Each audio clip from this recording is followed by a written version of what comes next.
berkumpul di sini dalam keadaan sehat walafiat. Salawat dan salam seiring kepada junjungan Nabi besar kita Nabi Muhammad SAW beserta para keluarga, sahabat dan pengikutnya hingga akhir zaman. Baiklah, hari ini kegiatan saya yaitu menyebarkan pemahaman dan penerapan pengalaman budaya positif, tentunya keterkaitan antar modul 1.1, 1.2, 1.3 dan 1.4. Modul 1.1 itu kami belajar tentang filosofi pemikiran KHD. Yang kedua itu kami belajar tentang nilai dan peran guru penggerak. Yang ketiga itu kami belajar tentang visi guru penggerak, dan yang terakhir kami belajar itu di modul 1.4 itu di budaya positif. Inti budaya positif itu sendiri terdiri dari 8. Yang pertama itu perubahan paradigma belajar. Dengan paradigma baru merupakan pembelajaran yang dirancang berdasarkan prinsip pembelajaran berdiferensiasi sehingga para peserta didik belajar sesuai kebutuhannya berdasarkan perkembangan sesuai teori psikologi modern untuk mewujudkan profil pelajar Pancasila. Nah, untuk profil pelajar Pancasila, tentunya jika Bapak Ibu guru di pembelajaran kurikulum kemerdekaan sendiri sudah tahu ya tentang profil pelajar Pancasila. Ada yang tahu untuk dimensi profil pelajar Pancasila? 3. Pelajar Pancasila beriman dan bertakwa pada Tuhan yang esa dan berakhlak mulia, berkebinekaan global, gotong royong mandiri, kreatif dan bernalar kritis. Ya, terima kasih Bapak Ibu guru untuk profil pelajar Pancasila. Yang pasti tetap dibudayakan ya, untuk mengingat budaya positif di sekolah agar mewujudkan murid yang memiliki karakter profil pelajar Pancasila. Selanjutnya itu di sini konsepsi tentang teori kontrol. Nah, di sini ada ilustrasi guru mengontrol murid, dan di bawahnya itu ada ilusi bahwa semua penguatan positif, efektif dan bermanfaat asalkan kita bisa dapat kontrol kepada murid itu sendiri. Bahwa ilusi bahwa kritik dan membuat rasa bersalah mampu menguatkan karakter. Dan terakhir itu ilusi bahwa orang dewasa berhak memaksa. Itu ada beberapa miskonsepsi tentang teori kontrol. Itu ada 4. Ada ilusi guru mengontrol murid, ada juga ilusi bahwa semua penguatan positif, efektif dan bermanfaat. Yang ketiga itu ilusi bahwa kritik dan membuat rasa bersalah mampu menguatkan karakter. Yang terakhir itu ilusi bahwa orang dewasa berhak memaksa. Nah, kita dalam miskonsepsi ini kita berada di mana, Bapak Ibu? Yang ini menurut pendapat Bapak Ibu? Ada di 1, 2, 3, dan 4 itu. Tentunya kita memakai ilusi ini tanpa disadari dan juga disadari. Keempatnya ini kita pernah memakainya dan menggunakannya, tapi tentunya kita sebagai guru memberikan yang terbaik ya. Tentunya kita memilih dari ilusi guru mengontrol murid. Nah, di sini membuka paradigma stimulus respon ke pendekatan teori kontrol itu di sini ada dua, di mana stimulus respon dan teori kontrol. Itu realitas yang pertama itu kebutuhan kita sama. Nah, tetapi di teori kontrol itu realitasnya kebutuhan kita berbeda. Yang kedua, semua orang melihat hal yang sama. Tapi di teori kontrol setiap orang memiliki gambaran berbeda. Dan selanjutnya kita mencoba mengubah orang agar berpandangan sama dengan kita. Di teori kontrol itu kita berusaha memahami pandangan orang lain tentang dunia. Selanjutnya, perilaku buruk dilihat sebagai suatu kesalahan. Di dalam teori kontrol itu semua perilaku memiliki tujuan. Dan selanjutnya itu saya bisa mengontrol orang lain. Tentunya di teori kontrol hanya Anda yang bisa mengontrol diri Anda. Terus saya bisa selanjutnya pemaksaan ada pada saat rujukan gagal. Di dalam teori kontrol itu kolaborasi dan konsensus menciptakan pilihan-pilihan baru. Dan terakhir, model berpikir menang atau kalah. Dalam teori kontrol itu model berpikir menang. Jadi ada tentunya menang, tidak ada yang menang kalah. Nah, sebelum kita ke disiplin positif, tentunya saya ingin menanyakan kepada Bapak Ibu guru, disiplin itu sendiri yang dapat Ibu artikan atau Bapak memiliki makna apa tentang disiplin itu? Ada yang bisa jawab disiplin itu maknanya seperti apa? Ada yang bisa jawab? Ya, coba Ibu Ponisya.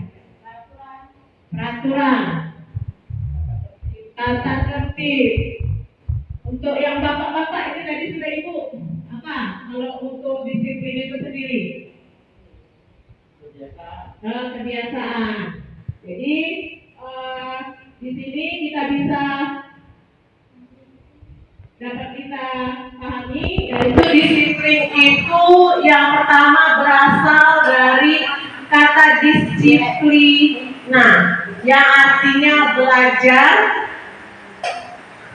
Disiplin mengacu pada disiplin diri yang memiliki tanggung jawab terhadap apa yang dilakukannya berdasarkan nilai-nilai yang diyakini. Jadi kita melakukan disiplin itu yang pasti kita memiliki tanggung jawab terhadap apa yang dilakukan berdasarkan adanya nilai-nilai yang diyakini.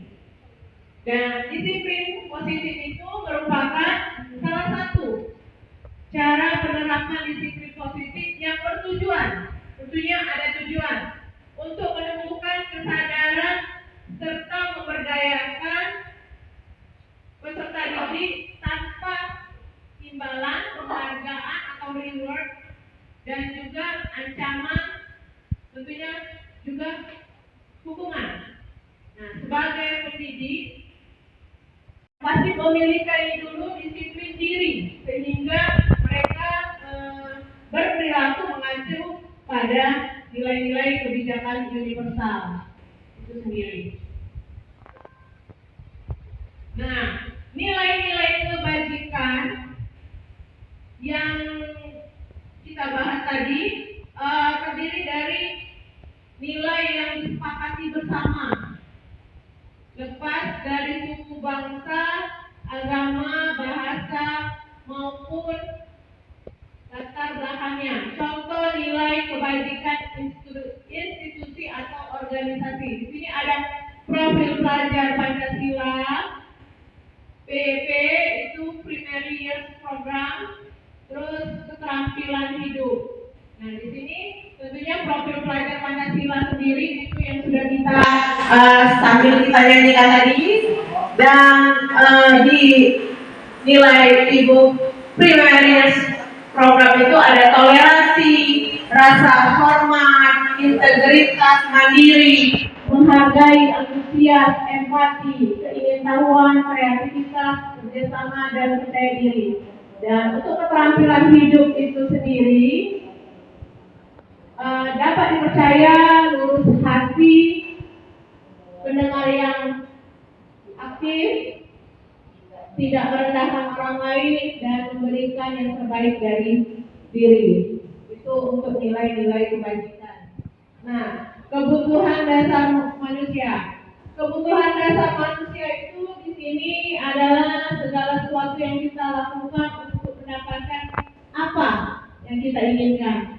Seluruh tindakan yang kita lakukan memiliki tujuan tertentu, dan semua usaha terbaik agar kita lakukan adalah dalam rangka agar kebutuhan dasar kita terpenuhi dengan baik. Nah, sebelum kita lanjut bagian-bagian dari kebutuhan dasar manusia itu, kebutuhan dasar manusia itu apa yang kita miliki? Kebutuhan dasar manusia sendiri, sandang pangan, terus sandang pangan papan. Selain dari sandang pangan papan, kebutuhan dasar manusia bernapas. Oke, selanjutnya yang apa? Pendidikan. Apalagi ibu di sini? Kebutuhan dasar manusia. Pendidikan tadi sudah. Nah, tentunya di sini ada banyak kebutuhan dasar manusia yang bisa kita lihat di sini. Nah, jadi kebutuhan dasar manusia itu terdiri dari bermacam-macam. Yang pertama itu bertahan hidup, yang pasti makan, minum, pakaian, tempat tinggal, keamanan dan kesehatan. Terus di bawahnya yang pasti kasih sayang. Nah, itu termasuk di kebutuhan dasar manusia. Ada rasa diterima, dipedulikan, berbagi, kerjasama, menjadi bagian dalam kelompok. Jadi kasih sayang itu tidak selalu sayang, rasa sayang di sini. Jadi ada rasanya diterima, dipedulikan. Dan selanjutnya penguasaan. Penguasaan itu harga diri, keinginan untuk dianggap, memimpin, berprestasi, diakui dan didengar. Jadi penguasaan itu tidak selalu berkuasa, tapi penguasaan itu di mana kita keinginan untuk dianggap, adanya harga diri, memimpin, berprestasi, diakui dan didengar. Dan selanjutnya kebebasan. Kebebasan di sini kita memiliki mandiri, memiliki pilihan, mencoba hal yang baru, mampu mengendalikan arah dirinya. Dan kesenangan. Nah, kesenangan ini termasuk di kebutuhan dasar manusia juga, yaitu bermain, humor, antusiasme, dan tentunya apalagi di pembelajaran, proses pembelajaran. Perlu ya Bapak Ibu kita melakukan bermain ini agar anak-anak murid itu aktif dan tidak bosan. Nah, jadi kebutuhan dasar manusia ini sangat penting untuk kita adakan, kita laksanakan. Nah, di sini ada selanjutnya motivasi perilaku manusia, di mana motivasi perilaku manusia ini ada 3. Di dalam 3 ini adanya untuk menghindari ketidaknyamanan atau hukuman.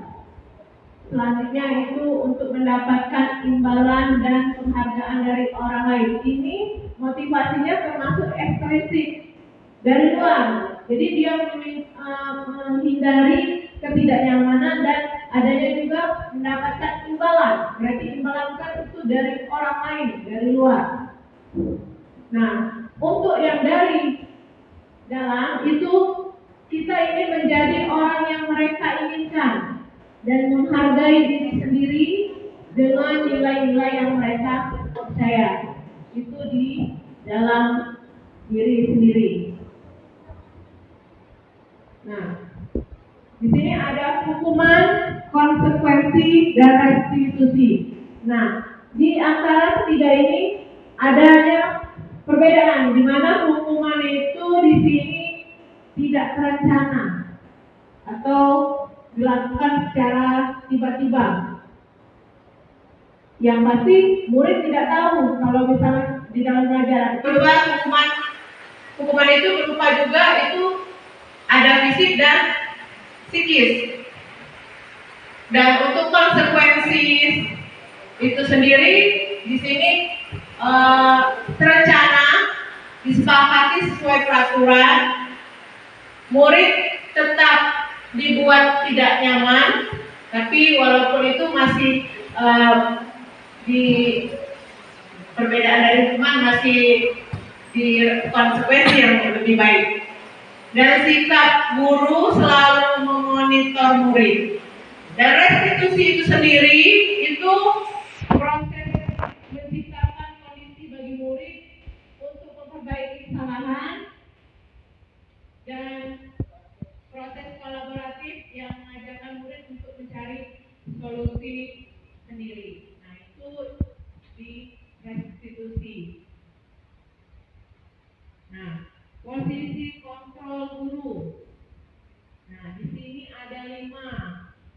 Di mana 5 ini yang pertama terdiri dari penghukum, pembuat rasa bersalah, teman, pemantau, dan manajer. Nah, untuk kita biasa kita gunakan untuk Bapak Ibu guru di sini biasanya dari kelima posisi kontrol ini yang mana yang kita pakai? Teman, manajer, pemantau bisa. Ya, tanpa disadari kelima ini pernah kita lakukan, sudah pernah dari kelima ini tanpa disadari dan juga secara sadar kita pernah menggunakan 5 posisi kontrol guru ini. Nah, penjelasannya di posisi kontrol ini saya ada contoh itu penerapan 5 posisi kontrol guru. Salah satu contohnya itu kasus siswa tidak memakai atribut lengkap saat upacara. Nah, kalau di penghukum itu kita biasa tentunya tidak di dalam sekolah ini ya, kita anggap di sekolah lain ya. Jadi penghukum itu biasanya di posisi penghukum kalau kasus siswa tidak memakai atribut lengkap saat upacara bendera itu di penghukum kita menghukum mereka untuk hormat pada bendera selama 1 jam. Nah, itu pembuat kita di posisi kontrol hukum. Nah, di posisi pembuat rasa bersalah kita berikan pertanyaan ini, kita menyebutkan ini berapa kali ibu bapak harus memberitahu kamu selalu saja mengecewakan ibu bapak. Nah, itu salah satu contoh dari pembuat rasa bersalah. Jadi kita menggunakan pernyataan seperti ini, berapa kali ibu bapak harus memberitahu kamu selalu saja mengecewakan ibu bapak. Nah, itu termasuk di pembuat rasa bersalah.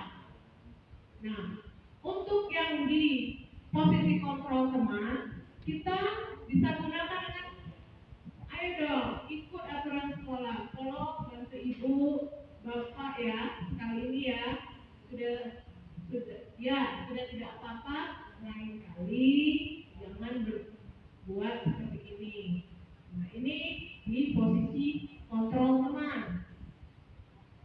Untuk yang pemantau itu kita gunakan seperti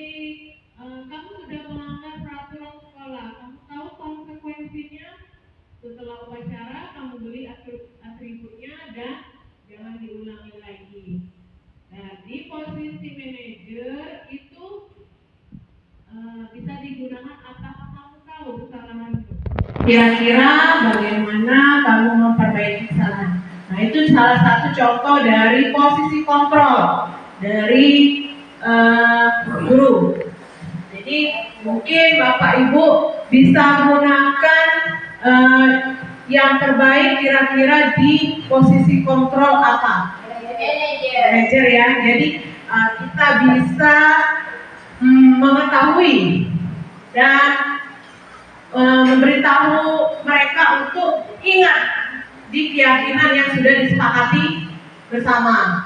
Teman juga bagus, tapi alangkah lebih bagus lagi itu di manajer. Jadi kita mengingatkan dari apa yang keyakinan yang sudah kita sepakati bersama. Nah, ini keyakinan kelas. Keyakinan kelas itu yaitu prinsip atau nilai-nilai dasar yang disepakati bersama oleh guru dan siswa untuk menciptakan lingkungan belajar yang positif. Itu digunakannya keyakinan kelas agar murid memiliki prinsip atau nilai-nilai dasar yang disepakati bersama oleh guru dan siswa untuk menciptakan lingkungan belajar yang positif. Jadi dibuat dan disepakati bersama-sama oleh guru dan murid untuk keyakinan kelas itu sendiri. Nah, adapun cara untuk pembentukan keyakinan kelas. Di sini ada beberapa langkahnya, yaitu yang pasti bersifat abstrak, berupa pernyataan universal, dibuat dalam pernyataan positif. Bagaimana pernyataan positif itu tadi? Ya, seperti misalnya dicontohkan tadi, kita membuat keyakinan kelas itu, misalnya, jangan terlambat ke sekolah. Nah, jangan digunakan dengan kata jangan, tapi bisa dengan menggunakan untuk di dalam keyakinan kelas kita dengan pernyataan positif, hadir tepat waktu, lebih menenangkan. Nah, itu bisa digunakan dengan pernyataan seperti itu. Jadi jangan di kelas, jangan dibuat keyakinan kelas dengan ada kata jangan, tapi kita bisa gunakan dengan positif tadi, hadir tepat waktu, lebih menenangkan. Bukan begitu. Bagi kita sendiri juga, kalau kita tepat waktu, bagaimana Bu? Tenang apa tidak? Tenang kan? Beda dengan kita terburu-buru, sudah capek, sudah fokus dengan kegiatan selanjutnya. Nah, itu salah satu contoh pernyataan positif untuk keyakinan kelas. Salah satunya dengan terlambat tadi. Dan sedikit saja agar mudah diingat. Jangan panjang-panjang Bu, karena kita juga agar menjadi ingatan, bukan jadi ingatan juga, tapi bisa diterapkan dari dalam diri sendiri, mudah diingat dan bisa diterapkan, dan sesuai dengan kondisi kelas dan sekolah sehingga mudah diterapkan. Tentunya kita harus sesuaikan dengan kondisi kelas dan sekolah. Dan terakhir itu semua warga sekolah atau warga kelas dilibatkan saat membuat keyakinan kelas. Jadi ya, kalau kemarin dari saya sendiri, karena saya belum belajar di PGP ini, ya membuat keyakinan kelas ya kita buat sendiri kan, itu dari saya. Nah, untuk setelah belajar ini berarti kita untuk membuat keyakinan kelas itu dibuat kita bersama dengan murid dan guru, dan juga diakhiri itu disepakati bersama-sama. Itu untuk keyakinan kelas. Nah, di sini ada segitiga restitusi, di mana segitiga restitusi itu suatu proses dialog yang dijalankan guru atau orang tua agar dapat menghasilkan murid yang mandiri dan bertanggung jawab. Jadi segitiga restitusi ini bisa kita pakai dalam penggunaan menyelesaikan kasus yang terjadi pada anak. Jadi kita bisa gunakan segitiga restitusi yang ada langkah-langkahnya, tidak selalu kita melibatkan dengan hukuman.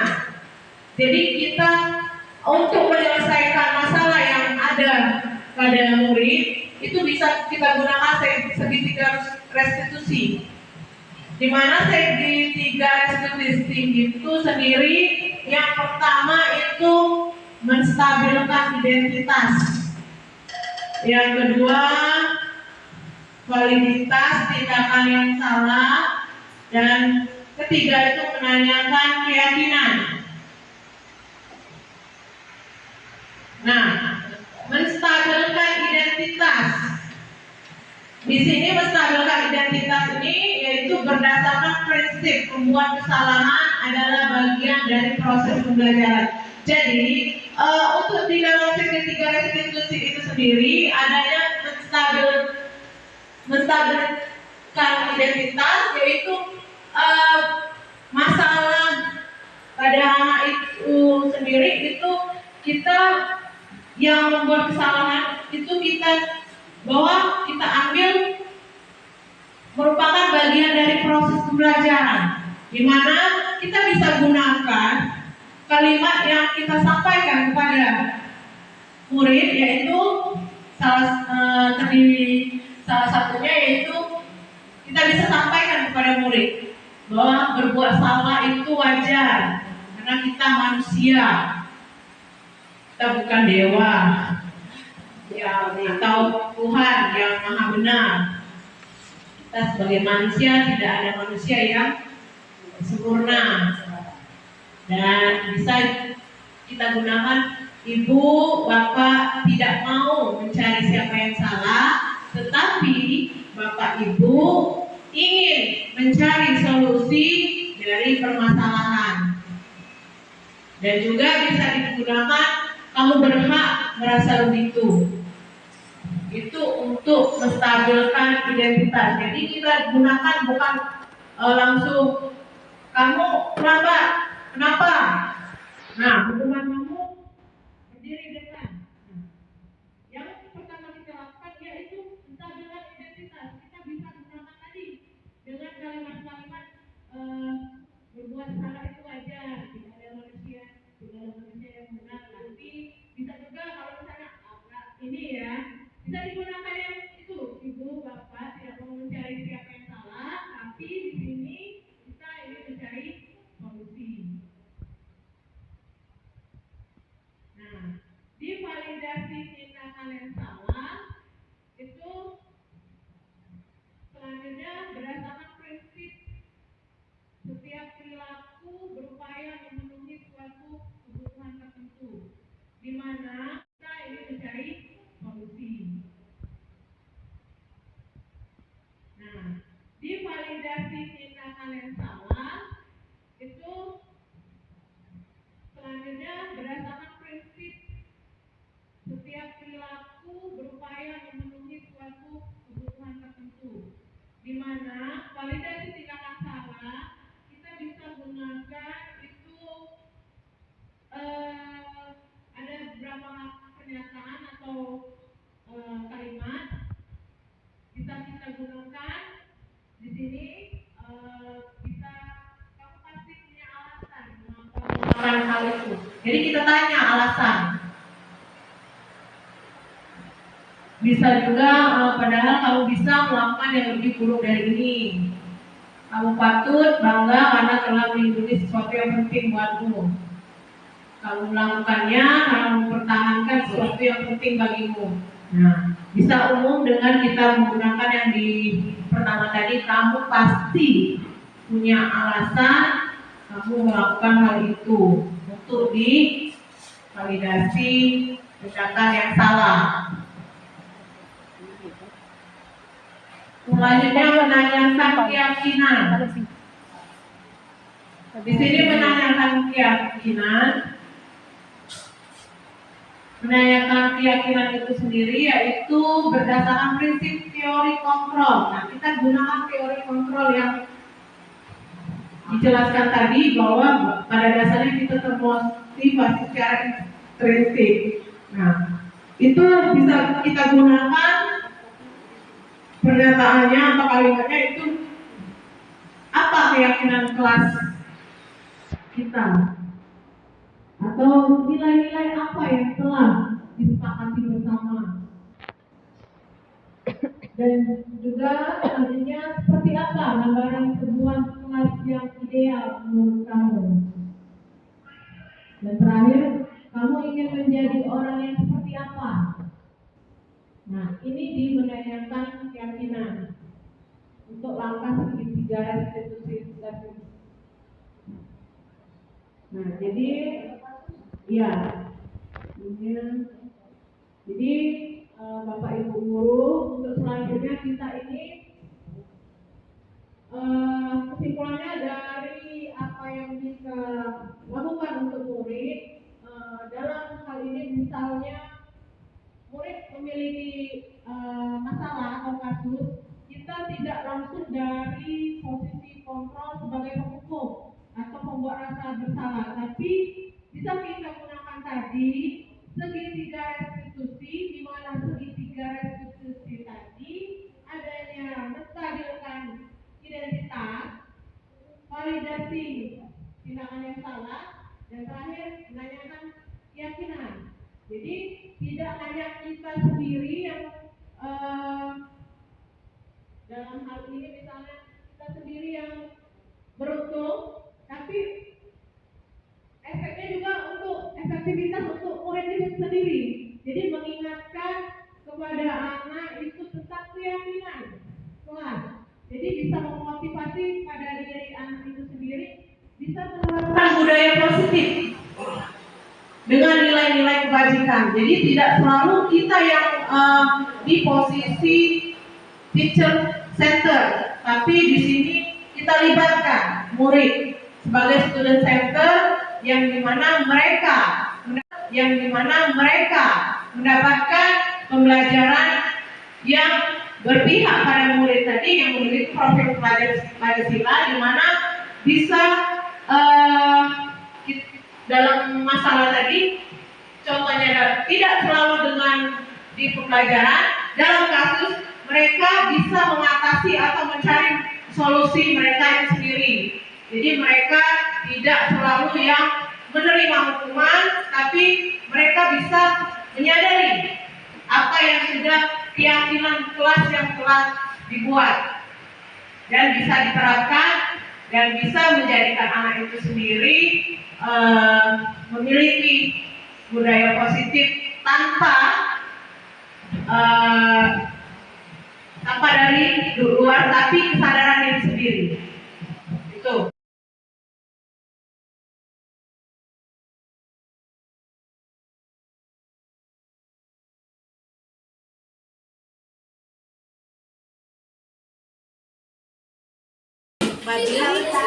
Padri tahu tidak kenapa ibu panggil Padri ke depan? Tidak tahu. Padri tadi pergi ke sekolah jam berapa? Di sekolah kita peraturannya pergi datang ke sekolah itu jam berapa? 6.40. Nah, ibu dan ada laporan dari guru terkait bahwa si Padri sering terlambat, dan menurut Padri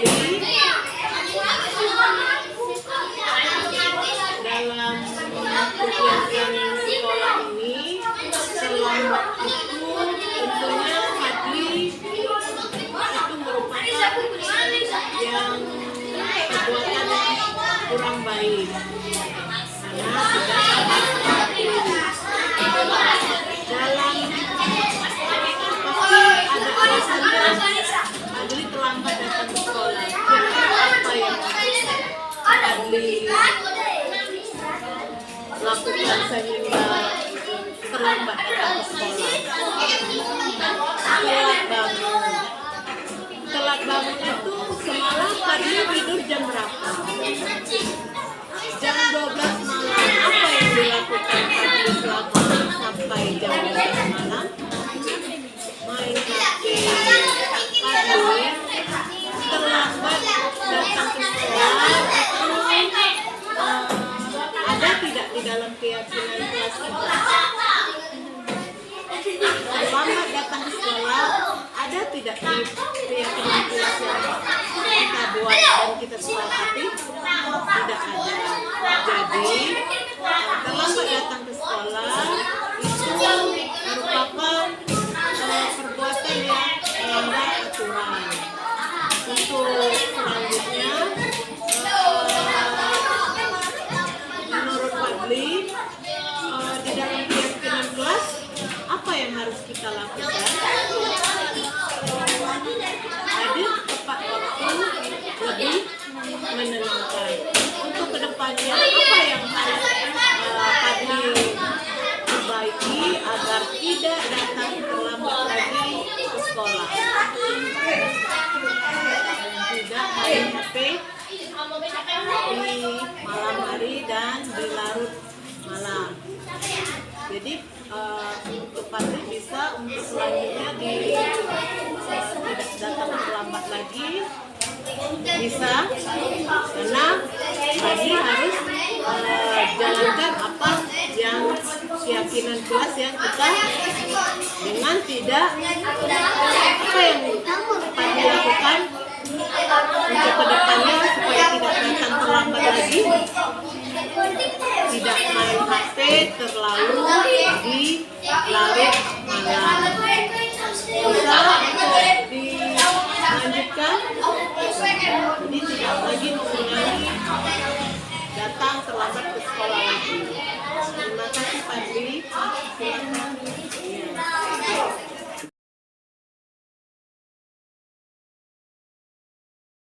Assalamualaikum warahmatullahi wabarakatuh. Nama saya Fadli Novansyah dari kelas 14. Saya senang diajak berdiskusi dengan Ibu Tri karena saya mendapatkan solusi agar tidak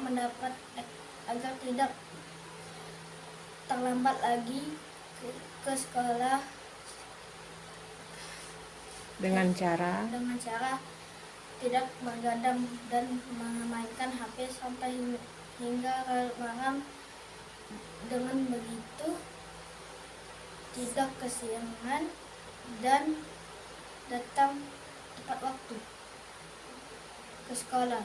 Assalamualaikum warahmatullahi wabarakatuh.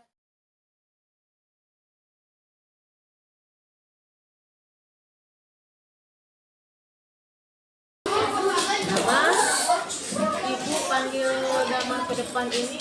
Damar tahu apa yang Damar lakukan? Tidak tahu. Jadi dengan teman tadi tidak tahu apa yang dilakukan. Ibu ada dapat laporan dari ketua kelas bahwa Damar itu seringkali mengganggu yang sedang belajar atau yang belum selesai mengerjakan tugas. Nah, kira-kira dari Damar itu menurut Damar perbuatan yang dilakukan itu bagaimana buat bagi Damar? Hal yang baik atau bukan yang dilakukan? Bukan. Jadi dari Damar pasti ada alasannya melakukan perbuatan yang dilakukan tadi. Apa kira-kira alasannya?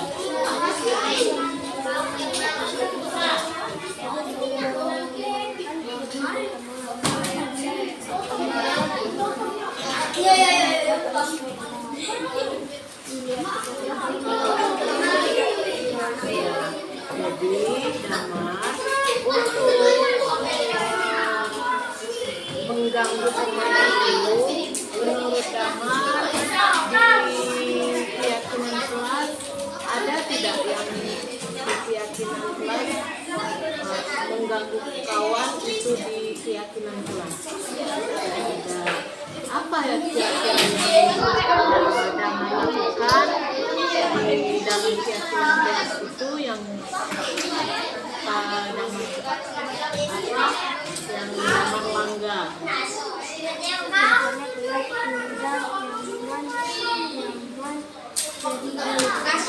Protes dulu.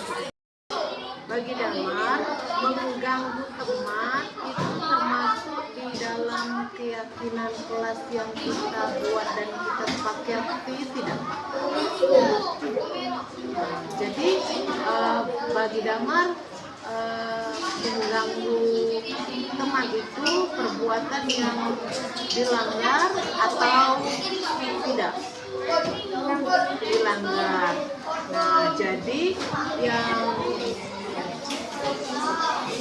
di dalam keyakinan kelas Damar seharusnya untuk kedepannya apa yang harus dilakukan oleh Damar? Karena di keyakinan kelas yang kita buat itu terdapat apa tentang ketertiban di kelas. Jadi suasana kelas yang tertib, nyaman, jadi Damar. Jadi semoga kedepannya Damar tidak melakukan lagi yang mengganggu teman, dan untuk Damar bila menang dalam pelajaran apa yang Damar lakukan?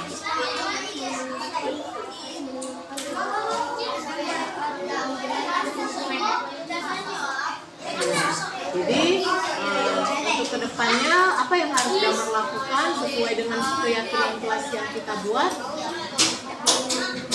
Tidak boleh mengganggu temannya, dan selanjutnya lagi supaya tidak mengganggu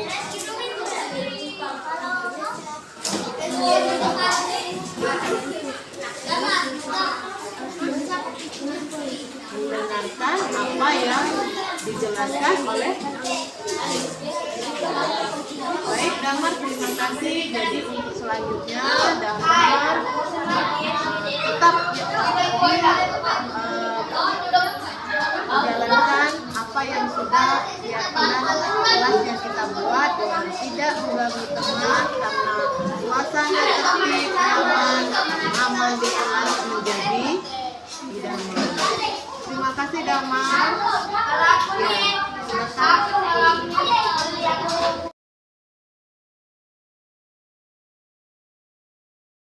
Warahmatullahi wabarakatuh. Nama saya Damas Kemana dari kelas 4A. Saya senang diajak berdiskusi dengan Ibu Tri karena saya mendapatkan solusi agar tidak mengganggu teman lagi.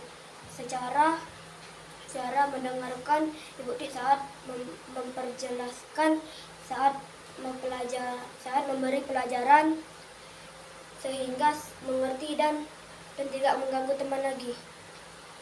Assalamualaikum warahmatullahi wabarakatuh. Nah, itu tadi langkah yang dilakukan yaitu segitiga restitusi dari saya tadi, yaitu dalam menstabilkan identitas dengan pertanyaan, dengan pernyataan bahwa si Damar itu melakukan hal itu merupakan perbuatan yang salah, tapi itu kita tegaskan tadi, setiap manusia tadi pasti berbuat salah, tapi bagaimana cara kita untuk memperbaikinya dengan tidak mengulanginya. Itu dari kasus yang tentang Damar dengan masalah terlambat mengganggu temannya pada saat pelajaran. Dan untuk validasi tindakan yang salah tadi, tentunya kita menanyakan alasan yang dilakukan siswa tadi, tentunya pasti ada alasannya. Dan di menanyakan keyakinan, kita ingatkan lagi kepada murid tersebut dengan keyakinan yang kelas kita buat dan kita sepakati bersama. Mana suaranya?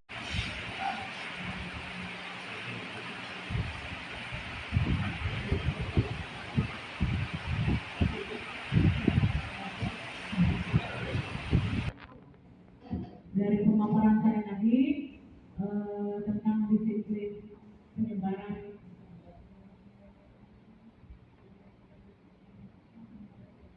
ya tentang kegiatan hari ini tentang menyebarkan pemahaman dari penerapan pengalaman budaya positif tentunya saya memberikan kesimpulan bahwa kita sebagai guru itu penting untuk memberikan kepada murid itu dalam menjalankan budaya positif itu tidak selalu dengan hukuman.